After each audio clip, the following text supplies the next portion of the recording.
Good afternoon, my loves, from the Secrets of Betrayal channel.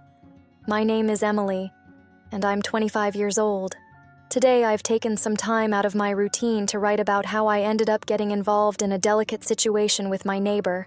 I ask everyone who watches to the end not to judge me, but to help me with what to do. So subscribe to the channel and don't miss any detail of this story. I wake up every day with the morning sun filtering through the curtains of my small house in Maplewood, a town with tall trees and a welcoming charm. The smell of fresh coffee invades the kitchen, and the routine has already become part of me. Preparing breakfast for my husband, Kyle, and getting ready for another day as a teacher at a local elementary school.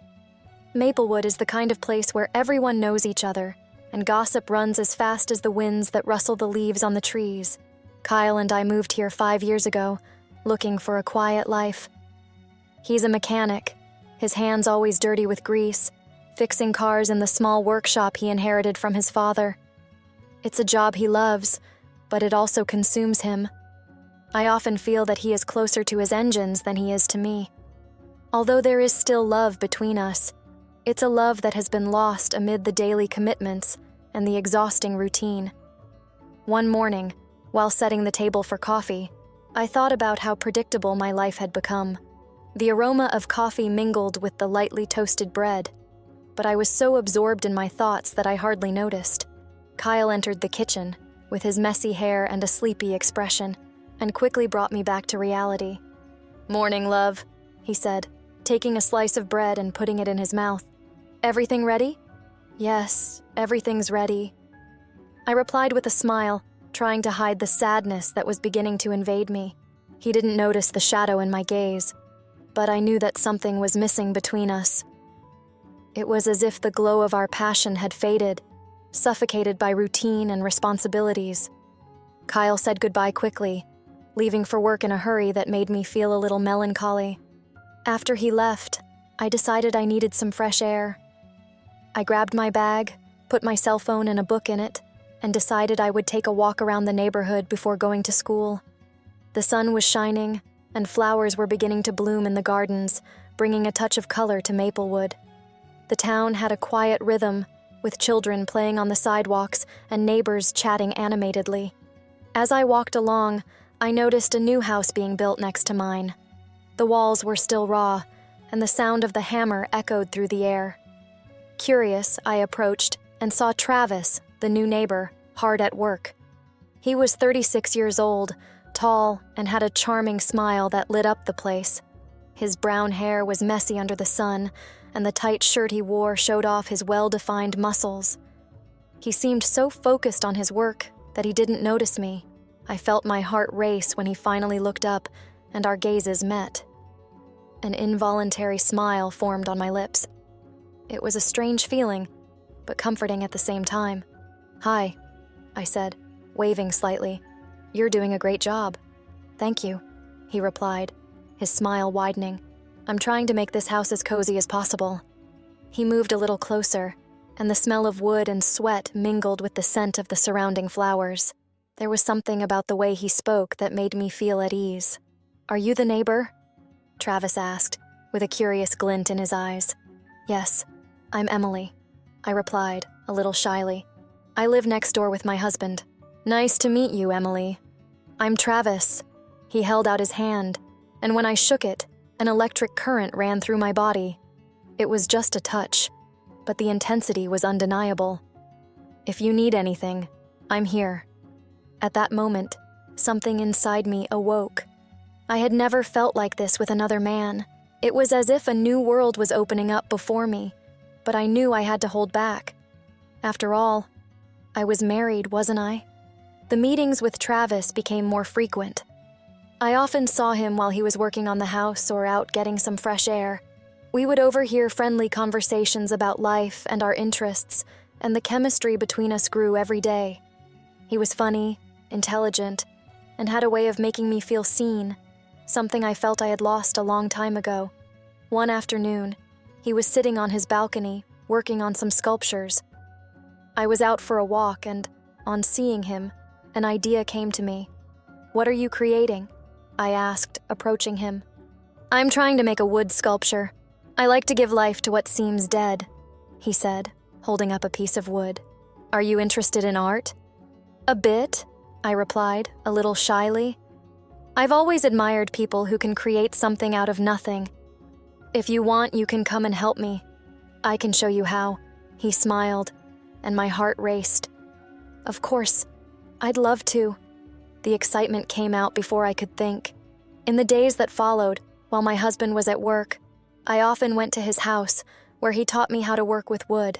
I was learning, but the truth was that what really kept me coming back was the connection we were building. Every moment with him made me feel alive again. It was a strange, new feeling, and guilt began to creep into my mind. I didn't want to betray Kyle, but the way Travis looked at me, the way he cared, was something I couldn't ignore. It was a delicious distraction from my monotonous life. One morning, after a long day at work, I decided to take a piece of cake I had baked to Travis as a friendly gesture. The sun was beginning to set, and the sky was painted in shades of pink and orange. When I arrived at his house, I found him on the porch, in his tight t-shirt that highlighted his muscles. My heart raced at the sight of him. Hi, Travis, I said a little nervously. I baked a cake and thought you might like a piece. You're very kind, he replied, picking up his plate and smiling. Let's try it together. We sat on the terrace, and the conversation flowed easily. I got lost in the sparkle in his eyes. He talked about his passion for art, how he had moved to Maplewood in search of a new start, and suddenly the world around us disappeared. It was as if only the two of us existed. I feel that you have incredible energy, he said, looking deeply into my eyes. You really love what you do, don't you? Those words touched me in a way I hadn't expected. I smiled, a little embarrassed. I love teaching, but sometimes I feel that something is missing, I confessed, feeling vulnerable but also relieved to open my heart. Sometimes we need to explore new things, new experiences, he said, and his gaze became serious. Don't be afraid to lose yourself a little. It was as if he was reading my soul. I wanted to confess everything, but the words just wouldn't come out.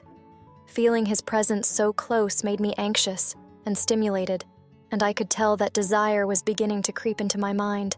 When he leaned in a little closer, feeling the warmth of his body, I knew I was about to cross a line. When our gazes finally met again, there was something more intense in the air. Time seemed to stand still and, without thinking, I let myself go. I didn't know that this moment would change my life forever. After that encounter on the balcony, my life in Maplewood took an unexpected turn. Every day, the connection between Travis and me deepened. What began as a casual friendship became a relationship full of complex and sometimes overwhelming emotions. I could no longer ignore the feelings that were growing inside me. Travis was a charming and, at the same time, mysterious man. He had this way of looking at me, as if he could see beyond the surface, penetrating the layers of my soul. I found myself falling in love with every detail of him. His smile, the way he talked about his works of art, and the sparkle in his eyes when he lost himself in his passions. The afternoons I spent on the veranda of his house, with the smell of wood and the sunlight filtering through the leaves, became moments I looked forward to. One afternoon, as the sun was setting over the horizon, I met him again at his home. He was carving a new piece of wood, and as I watched him concentrate, I couldn't help but admire his dedication. The space around him was covered in sawdust, and the smell of handiwork filled the air, bringing a feeling of coziness. "What are you creating today?" I asked, leaning over his work. He looked up and smiled, and I felt my heart race. "It's a special project. I'm trying to capture the essence of freedom," he said, gesturing with his hands as he spoke. "For me, art is a way of expressing what I feel." "That's beautiful, Travis," I replied, admiring his passion. I've always admired people who can put their feelings into something so concrete. "What about you? What makes your heart beat faster?" he asked, his deep eyes searching mine. The question took me by surprise, and the truth echoed in my mind like a distant echo. What really made my heart beat faster? In recent months, I had felt so stuck in a rut, as if my life had become an endless cycle of obligations. With Kyle, the romance had disappeared, and I didn't know if there was anything that still brought me joy. If you like this story, don't forget to leave a like and subscribe to the channel. Sometimes I feel like I'm living someone else's life, I confessed, the vulnerability in my voice revealing my dilemma. I need something new, something that makes me feel alive again. He moved a little closer, and I could feel the electricity between us. Travis always had this ability to make me feel as if the world around us was disappearing. I could see the compassion in his eyes. And for a moment, the idea of betrayal didn't exist. It was just the two of us, lost in a conversation that defied the rules of reality. We all need a boost from time to time. Sometimes that means exploring new paths, even if they are risky, he said, his gaze fixed on mine. What he said resonated with me. I knew I was risking everything by getting close to him, but the idea of feeling alive again was too tempting to resist. I wanted to know what it meant to be free, not just in art, but in every aspect of my life. However, there was something else at stake. I loved Kyle, and guilt began to weigh heavily on my heart. The last thing I wanted was to hurt the man I had promised to share my life with, but at the same time, I couldn't ignore the chemistry between Travis and me. The tension grew every day, and I realized that I needed to make a decision. The weeks passed, and the intensity of our relationship became more evident. We started meeting in more private places, away from the prying eyes of the neighborhood. With each meeting, the barrier between us became thinner.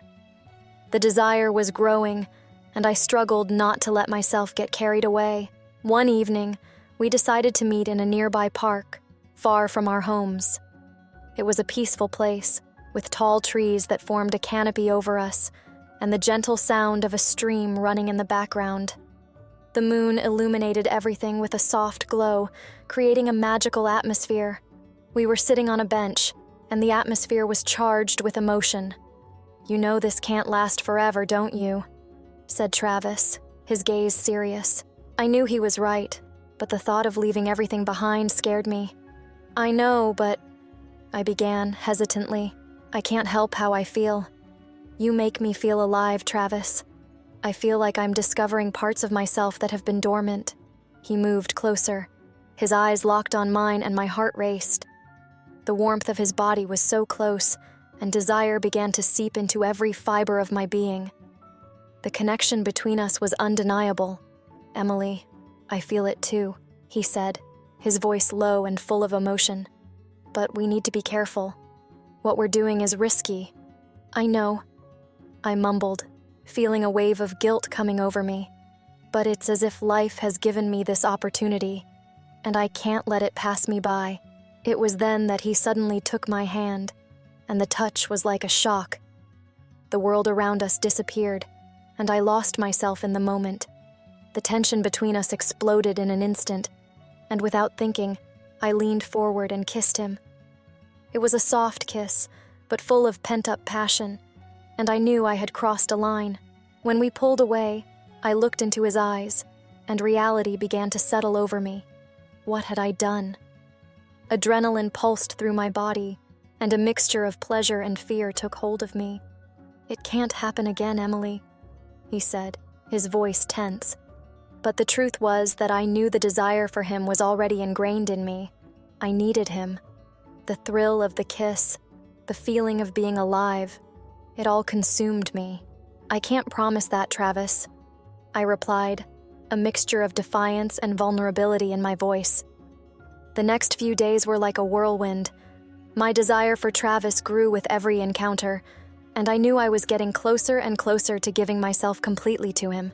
Every time I saw him, the world seemed more vivid, more full of colors and possibilities. But at the same time, guilt followed me like a shadow, and the tension between my life with Kyle and my new passion for Travis became unbearable. One night, while Kyle was watching TV in the living room, I found myself alone in my room, with a heavy heart. I looked out of the window and saw Travis's house lit up, and the temptation to go to him was overwhelming. The night was quiet, and the full moon shone in the sky, almost beckoning me to freedom. I picked up my cell phone, hesitated, but ended up sending Travis a message. "Can I come over? I need you." The reply came quickly. "Yes, I'll open the door for you anytime." My heart raced and adrenaline rushed through me. What I was about to do was risky, but the need to be with him was undeniable. As soon as Kyle turned in for the night, I silently left the house and headed towards Travis's house. The walk there was a mixture of anxiety and excitement. The night was cool, and I felt freedom pulsing through my veins. When I arrived at his house, I found the door ajar, and my heart was almost bursting out of my chest. "Emily," he whispered, appearing in the doorway and pulling me inside. The house was softly lit, and the atmosphere was charged with electricity. The touch of his hands on my body made my heart soar, and I knew I was about to give myself completely to him. The attraction between us was undeniable, and desire finally exploded. We kissed again, but this time with an intensity that made me dizzy. It was as if the world around us had disappeared, and all that mattered was that moment. The desire, the passion, the adrenaline, it all came together in an overwhelming wave. In the midst of it all, I knew I was crossing a line that couldn't be undone. But at that moment, I didn't care. I just wanted to feel. And Travis was the answer to all my unmet needs. After the kiss, he pulled me onto the sofa, and there we bonded for the short time I had. The weeks passed like an impetuous current, taking me deeper and deeper into an ocean of intense and complicated emotions. Each meeting with Travis became more risky. I knew I was playing a dangerous game, but the adrenaline was addictive. Life in the small town of Maplewood seemed so monotonous, so full of obligations and duties, until he came into my life like a hurricane, destabilizing everything. I still remembered the first time I entered his house, the smell of fresh wood and the sound of the wind rustling through the leaves outside created a warm and intimate atmosphere. Travis was working on a sculpture, the tools scattered around as a testament to his dedication to art. In that space, I felt free, as if I could be who I really was, without the constraints of everyday life. But as our encounters became more frequent and intense, guilt began to eat away at me. Kyle, my husband, still didn't suspect a thing. He was the same loving and caring man, always concerned about my well-being. Meanwhile, I was becoming more and more skilled at hiding my secrets. A message here, an unexpected outing there, all carefully planned to avoid any doubt arising. One evening, after a long day at work, I came home to find Kyle sitting on the sofa, watching a movie. He smiled when he saw me and invited me to sit next to him. A sense of normality enveloped me, but inside, I was at war. The contrast between the life I had with Kyle and the passion I was experiencing with Travis was like fire and water, and I didn't know how to balance it. "How was your day?" Kyle asked, gazing lovingly into my eyes. "It was good, just tiring." I answered, trying to sound casual, but the truth was that my mind was elsewhere, thinking about Travis and what we were going to do that night. He gave an understanding smile, but at the same time, the shadow of something unknown seemed to hang in the air. As he talked about his day, I wondered if he could see the fissure in my heart, the divide that was growing between us. Anxiety grew in my chest.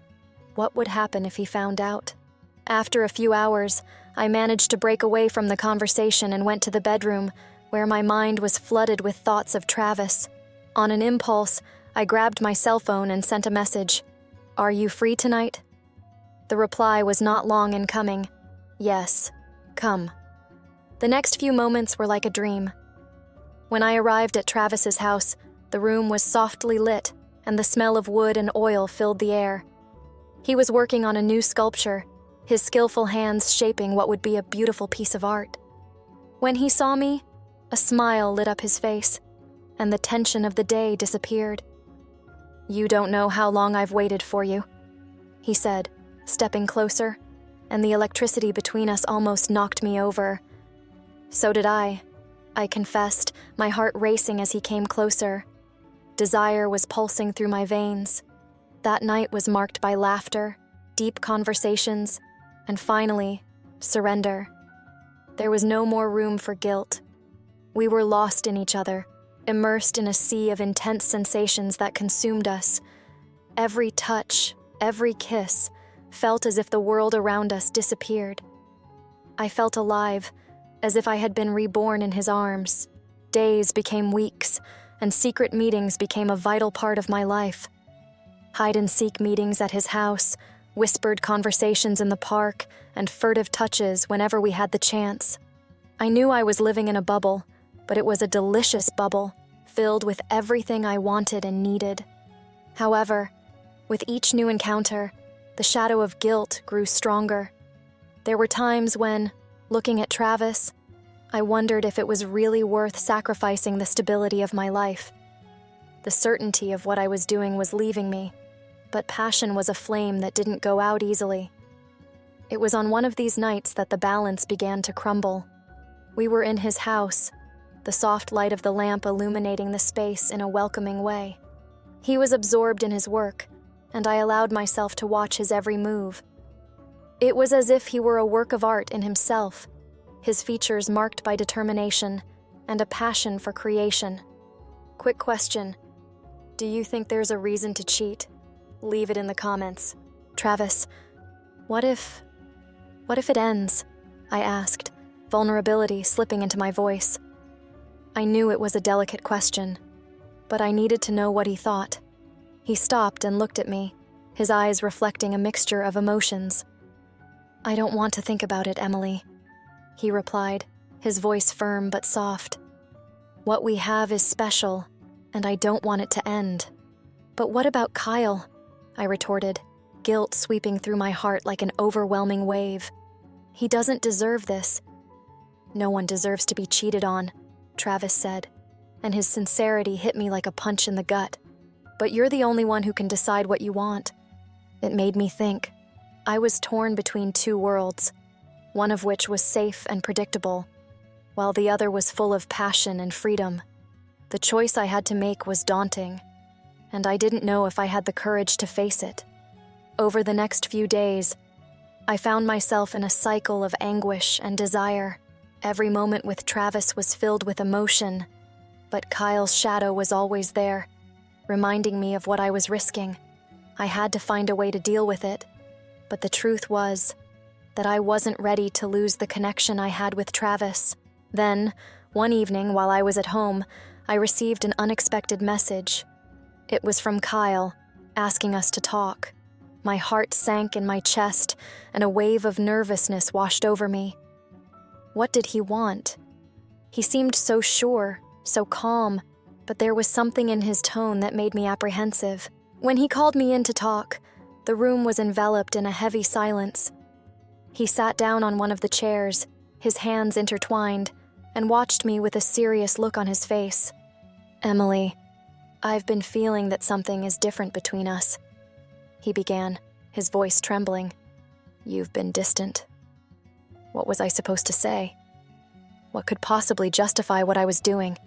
Minus I've been busy with work. I tried to deflect, but the lie seemed insignificant in the face of the truth I was hiding. I understand, but we need to be honest with each other, he said, and the sincerity in his gaze made me feel even guiltier. It was as if Kyle had an intuition, as if he could sense that something was wrong. The weight of guilt pressed down on my heart, and the thought of losing everything we had built terrified me. I love you, and I want us to get through this together, he concluded, his eyes full of love and hope. The world around me seemed to spin. I couldn't sustain the lie any longer. I love you too, my love. You don't have to worry about anything. Everything is fine. At that moment, reality set in. I knew I had to be honest, but the fear of losing everything paralyzed me. Confusion overtook me, and the decision between moving on with Travis or being loyal to Kyle seemed impossible. That was a turning point. Instead of feeling relieved, the pressure increased. What was at stake was my life. When I finally left the house that night, I couldn't help the attraction I felt for Travis. The desire for him was like a magnet, pulling me closer every moment. That world, full of passion and secrets, seemed to be calling me. But there was also an echo of what I was leaving behind. When I arrived at Travis' house, the intensity of the moment seemed to increase with every second. He welcomed me with a smile that lit up the room, and, for a moment, everything seemed perfect. But doubt still lingered in my heart. "You look worried," he said, taking my hand. "What's going on?" I'm torn," I confessed, feeling the truth emerge. Kyle noticed that something was different. Travis's expression changed. He moved closer, his penetrating gaze making me feel exposed. "Emily, you need to decide. We can't go on like this, not knowing if what we have is real or just an escape." His words echoed in my mind. I needed to decide. What did I really want? The internal battle was intense, but deep down I knew I needed to be honest with myself. What Travis was offering me was a passion I had never experienced before, while Kyle represented security and stability. "I don't know if I'm ready to make that choice," I said, my voice shaking. "What if it's not the right time?" he asked, his voice soft. "But remember that you deserve to be happy, and you shouldn't tie yourself down to something that doesn't make you happy." The conversation flowed, and, little by little, I began to understand that I was trapped in a cycle of fears and insecurities. I wanted to feel this freedom and passion, but responsibility and loyalty to Kyle were also weighing on me. That night, after hours of conversation and reflection, a plan began to form in my mind. I needed to find a way to deal with all this, to be honest with Kyle without destroying the life we had built together. Maybe there was a way out that didn't involve hurting anyone. As the night unfolded and the desire between Travis and I intensified, I knew I was on the verge of a decision that would change my life forever. Love shouldn't be a game, but what I was experiencing felt like a maze of feelings. With one last look into Travis's eyes, I realized that the future was in my hands. It was my decision, and whatever I chose, I would have to live with the consequences. And so the dilemma unfolded. The night came to an end, but the battle inside me was still far from over. I needed to confront my feelings, decide what I really wanted, and finally find a path that could lead to true happiness, whether with Travis or Kyle. The future was uncertain, but the freedom to choose my destiny was undeniable. And even though life was a dangerous game, I was willing to play it, with all its consequences. Do you think I should tell my husband the whole truth? Let me know in the comments. And if you like this story, don't forget to leave a like and subscribe to the channel by activating the notification bell so you don't miss any videos.